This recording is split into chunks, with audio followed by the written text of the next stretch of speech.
Hi, listeners. It's Becca and Brooke with the College Admissions Insider podcast. We're here to remind you of Bucknell's application deadlines for this year.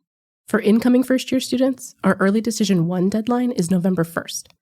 And for Early Decision 2 and Regular Decision applicants, our deadline is January 10th. We can't wait to meet you through your application.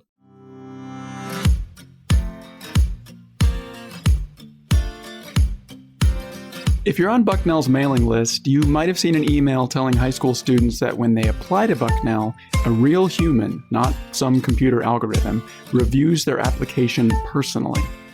We are proud of that fact, but that statement might raise a follow-up question. Who exactly are the humans who will review my application? I'm Brooke Thames, and in this episode of College Admissions Insider, you'll meet two members of the team that reviews Bucknell applications. And I'm Brian Wendell. Whether you or your student are planning to apply to Bucknell or not, we think you'll enjoy kind of peeking behind the curtain to see how application readers approach the review process. What does the application review system look like? How many people will read an application? What are some reasons an application might be denied? And the most important question of all, what can an applicant do to stand out? We'll cover all that and more in Inside the Mind of an Application Reader, Volume 2. Yes, Volume 2. Longtime listeners might remember that we've used this exact topic before in our 4th episode. Now, that episode was so popular that we decided, let's do a sequel. And instead of just one application reader today, we have two. Our guests are Jill Medina, Bucknell's Senior Associate Dean of Admissions, and Josh Wilkinson, Associate Director of Admissions for Communications. Welcome to the podcast, Jill and Josh. Thanks for having me. I'm glad to be back. Hello, Brooke and Brian. Thanks for having us. Yeah, for sure. And so to start off, can we begin by going over each of your territories? And when it comes to reviewing applications, do you review applicants based on those territories? Yes. So I'll start. My current territories, I'm assigned to New York's Westchester and Rockland counties. So for students who attend high school in those areas. And I also have the state of Ohio. I think in some ways, I like to think of myself as having everybody's territory because I oversee the selection process, the calendar, procedures, and things like that. So I also help read some scholarships and international applicants. So I get to do a little bit of everything. And my territories are Long Island, both counties of Suffolk and Nassau, North Central Pennsylvania, which I call lovingly Bucknell's backyard, and of course, northeastern Pennsylvania as well. And I do review applications from those territories. And I got to say, you both do such a fantastic job. Every time I've met a Bucknell student, I just am always so impressed. So you're doing something really well there. But I'm so fascinated by the process of how you get that student onto campus. So can you go over the application workflow, Jill? Like, who reads it at each stage, and what are some of the processes that an application moves through as it kind of gets touched at each point along the way? So I have been doing this since the day of paper. And so it used to be that everybody used to send a paper application. You'd compile them and then read them and pass them off to a different person, and then it would eventually come back. So now we have a lot of technology to help us with a more efficient and streamlined process that will not get lost in a trunk of a car or a diaper bag or a briefcase. So it is much nicer that you open up your computer, and we have a couple systems because students are applying online. So for them, they're filling out their application, clicking submit, and we get it. But it's not that simple. So there are an entire team in our office that helps process and upload the applications. We call them the A-team, which is an apt title. So they help us a great deal. So when students come in to the applicant workflow, they are sometimes incomplete. So they will stay in an incomplete status until such time that all the parts and pieces are there. Students have the ability to see their status on their page because we send them a message saying, here, check for all the parts and pieces so they can stay in touch with us. Once an application is completed, it essentially goes to the first committee. We use a process, and if you did listen to episode 4, you're familiar with the word committee-based evaluation. So the first committee will pull the file. So if Josh were doing, or if I were doing my files, we would pull those completed applications from our assigned territories. And the committee is composed of 2 people in the beginning, and then we review the application. We'll make a recommendation and move it on. So at that point, colleges and universities can handle this workflow in a variety of different ways because we choose to have a committee with 2 people as the first stage and then pass on recommended files. It could then be seen by another 3 or 4 stages. Some schools have the first read be done by a single person, and then an application goes to a committee of 3 or 4 people. And every school, it's a bit different. For us, Bucknell reads by college and by major. So we have different systems set up that once the reading committee decides, where the student, well, they didn't decide where the student's applying, but they're deciding what decision is recommended. It will go into a workflow by college and by major, and then it will be viewed by others who have that responsibility and ultimately then go to the dean. So it could be seen 3 or 4 or more times. Yeah, so typically there's more than one or several humans that are looking at applications throughout the process. And so for both of you, at the point that you are reviewing an application for the first time, you open up a student's application. It's basically a snapshot of their high school career. And so where do you start? What do you look at first? Yeah, absolutely. So as Jill mentioned, we at Bucknell read in pairs for the committee-based evaluation.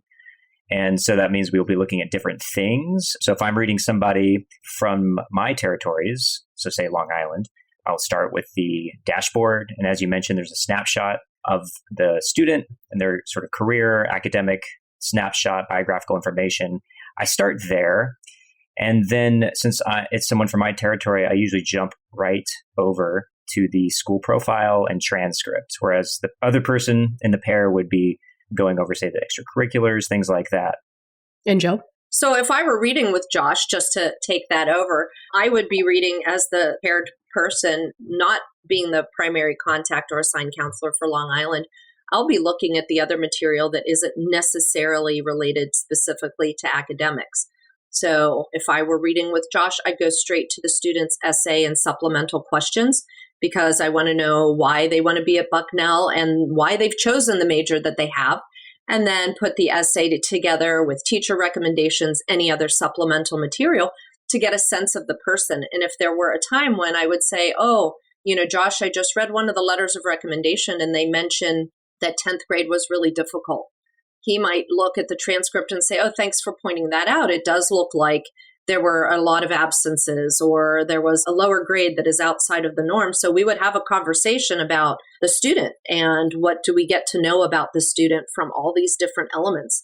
And it's through that conversation that we come up with the recommendation and assessment of academics, an assessment of writing, mechanics, as well as story development. So all of those pieces become part of the conversation.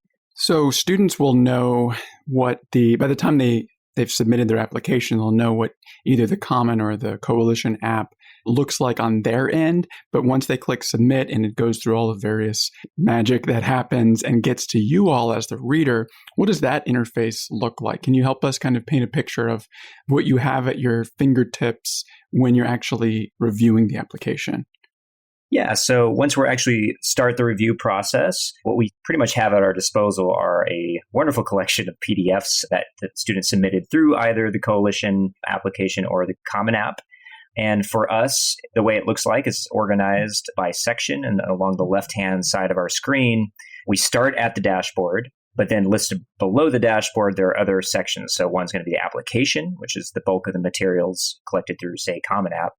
Then there's a school report, there's a landscape, which in this case is given to us by the Common app. This provides a lot of great contextual information about the high school and the region that the student lives in.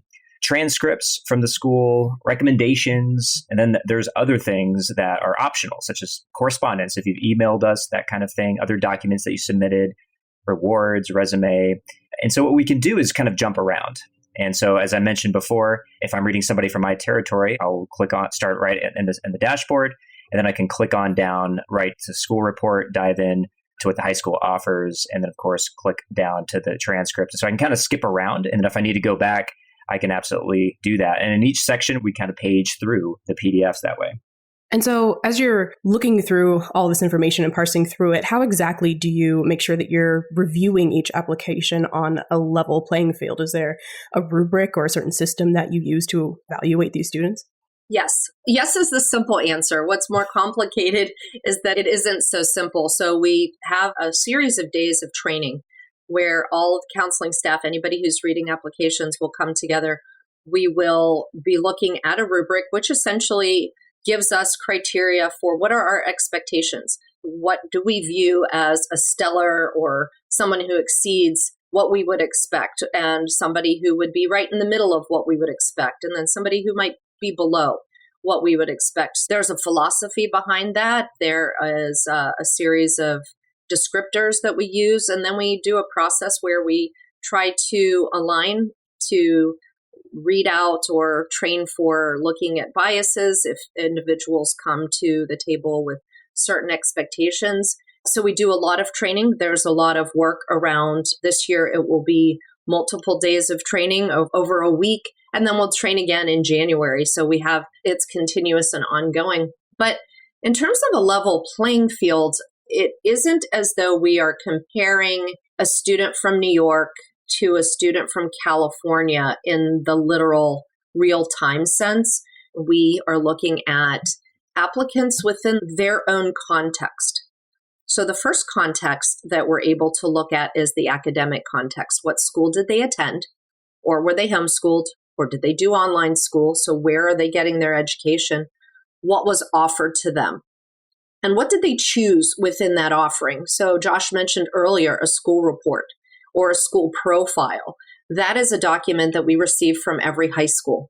Some people don't know that their high school has a profile, but we get one from every school. And so we are able to see, for the most part, what's the nature of the curriculum. Do they have one curriculum? There are some schools that are quite robust where they might have honors classes, AP classes. You could take the International Baccalaureate, whereas some other schools may only have one 12th grade English class, so nobody got a choice, and everybody's taking the same class. So we get the context under which we can evaluate that student.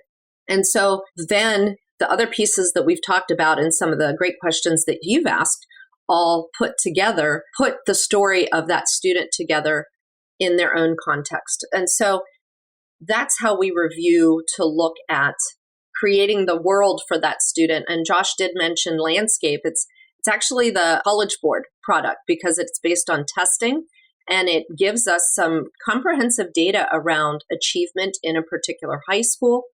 If the school has AP exams, how many students take them? What's the average score? What does the neighborhood look like? There are a lot of firms that can crunch a lot of data that's publicly available about income in certain neighborhoods, about demographics in different neighborhoods. And so we do get more of a contextual piece that will break down the student's school location as well as residential location.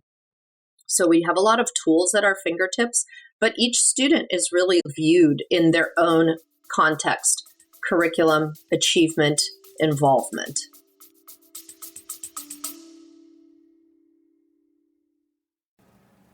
Hi listeners, I'm Mia Mesger, an admissions ambassador at Bucknell University. The only thing better than listening to the Admissions Insider podcast is visiting our campus in person. With campus visits offered 6 days a week, nearly all year round, there are plenty of opportunities to tour campus, attend a preview session, or even sit in on a real class. To schedule your visit today, head to bucknell.edu/plan-a-visit, and hopefully I'll see you on one of my tours soon.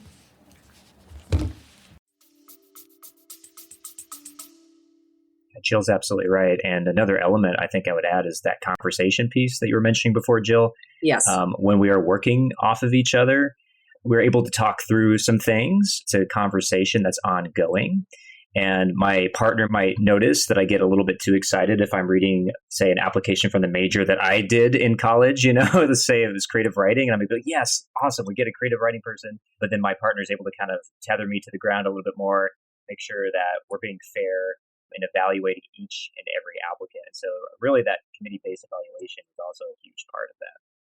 Absolutely. One of my things is anytime I see a certified scuba diver, I get really excited and start talking about diving, which has nothing to do with with their application. Well, let's dive into that topic a little bit more, actually, because the human element is something that we talk about as a positive here, and rightly so, because it means that the student is getting a real person who understands all the nuances of what would make someone a fit at Bucknell. But at the same time, you might see, oh, this person's a scuba diver. This person's from my hometown. This person has the same major as me. Or it might be just, hey, I'm really tired when I'm reading this. I'm distracted. There's a million things going on in the life of an admissions counselor. So how do you kind of keep that human element in check? And I'd love to hear from both of you on that. That's good. That's a great question. And I like that question because this is a human process, whether it's the students or us, and it just comes together around the application. I like looking at it from the perspective of meeting somebody for the first time and having a conversation. So the student has curated their own application and they've decided, how they're presenting themselves. And I'm really excited to receive that. So I feel like I'm meeting somebody new for the first time. But like Josh said, that conversation that you're having with your reading partner really does help to keep things in check. Some days if I'm tired, we might have to take a break more often. And if we're on a deadline, so there are a whole bunch of things, but each time you open an application, it's like meeting that student for the very first time. And that's just exciting. Yeah. And so I like that analogy of really meeting someone for the first time. And so to flip it, what are some of those human elements of the student then that causes them to stand out in an application, or things about them that might catch your eye? Yeah, so when I'm reading an application, it's really like I'm building a narrative as I go through, almost like a novel is kind of forming itself as I go. So everything that the student puts down in the application kind of creates this human experience that I'm imagining as I go. So whether it's the activities, the essays, the things that their teachers and the counselor are saying about the student, you really get a sense of who the person is sometimes, and what they're passionate about, what their family life is like, what obstacles they may have to deal with, what things they are doing that I could see them doing now. And so, we have rubrics and we have numbers and we have test scores and GPAs. But at the end of the day, we're imagining this student doing well at our university here at Bucknell. And so it's really cool to kind of see that and go through that space through an online PDF. By the time we're reading an application, it still is very human. It still is representing something that's really special. That's great. And Jill, can we kind of flip it around? I don't want to get all negative here, but I do think it's worth discussing some of the reasons that an application might be denied. So, you reviewed it, and obviously not everyone's going to get admitted. So what are some of those reasons that a student might be denied? And that's probably one of the most difficult things about one of the most difficult aspects of selecting a class, especially at a school like Bucknell, where last year we received over 11,200 applications. That was the most in school history, and you're aiming for a class of around 1,000 students. So some of it could be as simple as spaces. So we do have a limited number of beds.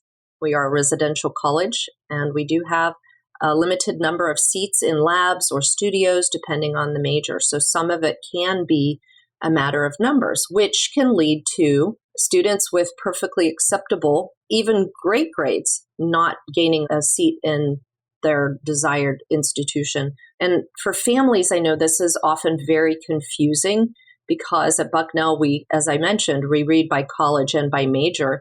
And so you may have 10 kids applying from the same school who the parents or community view as being equal, and the decisions are not equal. There are other reasons why somebody might not be admitted. Some of it could be academic fit. They could be charting lower in the academic area, a lack of demonstrating success in a challenging curriculum. One of the examples that is very real, if you have a student who's interested in engineering, but they have not taken math through pre-calculus, an engineering program will be incredibly challenging, if not difficult or impossible, for a student to be successful. So it could be something like that.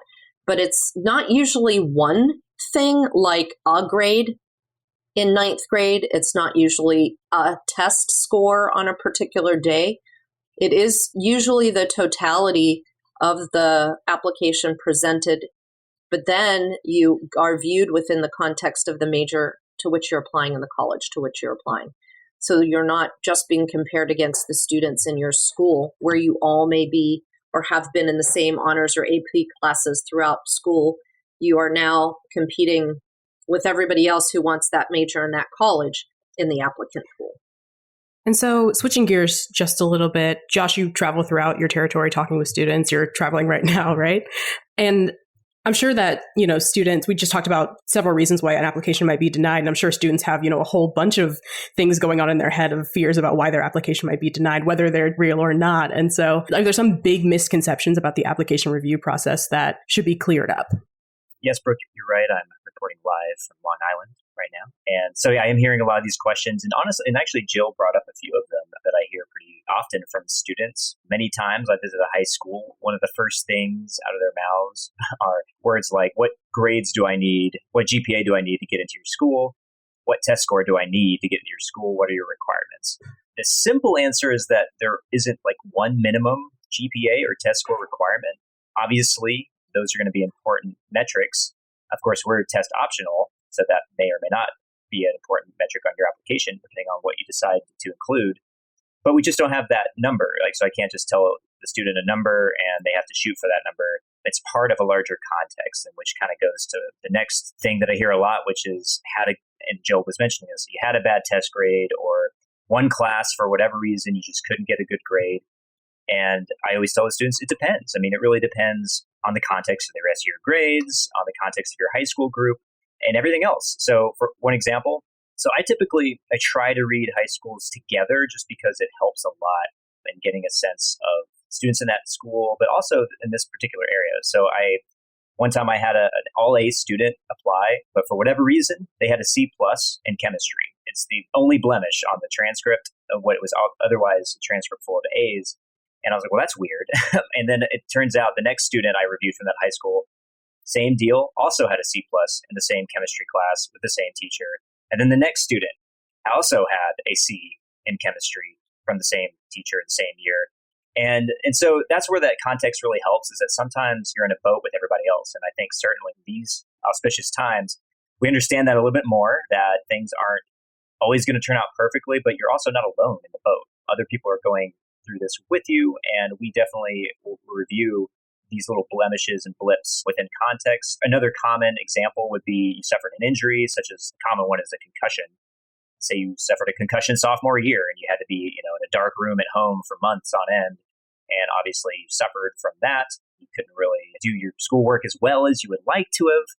So tell us about those things as well. And so not only will we be looking at your grades within a larger context, but you have an opportunity on your application within the supplemental information, the additional information, to tell us a little bit more about these things. And so you don't have to be necessarily perfect in every grade and every test, but telling us the story and making sure that we're not guessing is part of that process as well. And what I think Jill alluded to this as well is that if you're looking on the internet to kind of figure out, okay, what GPA, what test score do I need to go in what school, and what schools can I be admitted to based on my GPA and test score, that's not always an accurate picture, because it depends largely on the college you're applying to and the major you're applying as. So Bucknell, for example, we have over 60 majors, 70 minors, and what we're looking for on a biology major is very different than what we're looking for in a theater major, for instance. And of course, biomedical engineering is very different than what we're looking for a history major. So it all depends on context, and we're reviewing applications underneath that umbrella of the college and major that you applied to. So not everyone is reviewed with the same context. Depends on what you picked on your application. Yeah, I think it's super interesting to hear about all the factors that come into play there. And it's a nice reminder that even on our website, we publish like the middle range of SAT and ACT scores. Again, we're test optional at Bucknell, but you can't always just say that anybody within that range or above is automatically in and anybody below is automatically out. There's so much more nuance there. Jill, I want to touch on something else that is interesting to me, and it's about the more competitive majors like Josh just mentioned. Like, let's say, and I'm just going to make up these numbers here just for the sake of discussion, but if there's, say, 20 seats in biomedical engineering and you get 200 biomedical engineering applicants, are you going in and actually comparing students at a certain point, or how do you and your team decide which 20 individuals are going to fill those seats? So that is the end of the committee process that we started talking about. So the application review happens, it gets, based on recommendation, passed on. And in the final stages of crafting a class, we do have to look at the number of seats. We have to look at the history of how many students typically yield in this area. So a yield is, so you admit a student, and the yield is how many accept your offer to attend. So if we have a yield in the past of 50% in the example that you gave, we probably would want to admit 40 or so of the 200 because we think we're going to get the 20. So this is where the art and the science of it comes in, because this is not an exact science, and this is not an algorithm that is plugged into a computer that says, here, take these students because. So multiple somebodies are looking, the person who has responsibility for engineering or reviewing engineering applicants. And then for us, it goes to the dean for final review to make sure that all of the steps that we've laid out prior to have happened as we want them to. There are some institutions where when they get to that stage of crafting the class, the entire leadership team might get together. Some schools, the entire staff will get together when you come down to the final seats in the class and make the decision as an entire committee. Some institutions, some colleges and universities leave that up to faculty to make that final determination. So each school can handle it a bit differently, but we set ours out as a staged process of multiple opportunities to be reviewed, and then the final crafting happens at the top level. And so we are nearing the end of our episode. It's gone by so fast. We're having such a fascinating conversation. But before we end, we want to share a couple of questions with you that we've received through the @BucknellU Instagram. And so, Josh, this one's for you. How can students applying show they are forward thinking? Yes, that's a great question. And usually I'm thinking of things that I wish I would have done in high school, going beyond just sort of the typical activities. I think mostly it's going to look like engaging activities that prepare you for college or maybe a career that you're looking at. And some examples that come to my mind right now are things like an engineering camp, for instance, at a local university over the summer, if you're thinking about doing engineering. Volunteering or shadowing in a career area that interests you. So that could mean shadowing a lawyer, going to the courthouse to watch some proceedings, shadowing a doctor, volunteering in a hospital, if you're interested in that area, or doing a theater camp for children if you're interested in theater or education, things like that. And it could be more mundane things. I think sometimes students think, well, I just have to work a job to support myself or whatever. But that could also be a great way of showing forward thinking if you have to work a job to secure funds for college or life. It may seem very practical, but obviously you're having to work ahead to show that college is meaningful to you and something that you want to obtain and pursue, even if that means taking some of your valuable time to get money for that. I think that's a great point, because sometimes employment is underestimated as an additive feature to a college application. I mean, the reality is that there's some students who have to work a job, who have to care for younger siblings or other family members. And it's important that we know what those obligations are. Yeah, and that's a great reminder to include them on the application, because if it's not there, then Josh, Jill, and their colleagues won't know you're doing it. Jill, here's one of those Instagram questions from you. How can an applicant know whether they're competitive, especially since things like GPA can vary so dramatically between schools? So many students are lucky enough to have a school or college counselor work with them, and that's a good starting point. There are some students who are in school districts where those people are few and far between, and so they have to look at the internet or try to guess it for themselves. Sometimes family members aren't going to be that helpful. Much like we mentioned that each school has a school report, most colleges will have their class profile or quick facts that tell you the average student who enrolled has the following credentials. That isn't necessarily going to be a hard and fast, but it is a good frame of reference where a student can begin to see, is this going to be a reach school for me? So a student may have all A's and let's say I have an A- and I'm looking at all my schools and I'm going to apply for 5 and the average is an A-. We don't want to fantasize that, that means I'm going to get in. but it might be more of a message that I am in the realm. But everything we've talked about up to this point shows how many different pieces go into that. Yeah, it's kind of a multi-factor process there. And finally, last question for the both of you. What is your favorite part about being an application reader? Do you want to go first, Josh? Sure. Oh my gosh. I mean, it's such a privilege, honestly, to peek behind the curtain of a student's life and to see everything that they're about. And as I mentioned before, it's sort of like reading a novel in a way, and sometimes there's twists and turns that can entail while you're going through an application. And there's nothing better than finishing reading an application and having the feeling that you can't wait to see what they will do next in the next chapter of their lives. We may hope that's here at Bucknell, but honestly, wherever they end up going, I just can't wait to see what they do. And I know it's sort of tradition to sort of give the next generation a hard time, but reading, some of the things that the next generation are doing and are the ways that they're contributing to society already makes me hopeful. It makes me just filled with hope and sunlight when going through this process with these students. I agree with everything Josh said. And I think one of the things that I also enjoy about the application review process or being a reader is the ability to spend some time with colleagues that I haven't seen in a long time, because typically when application deadlines happen, we haven't seen each other for months because people have been on the road traveling. And to bring it back to some of the human nature of the review, it is human for us because we get to work together.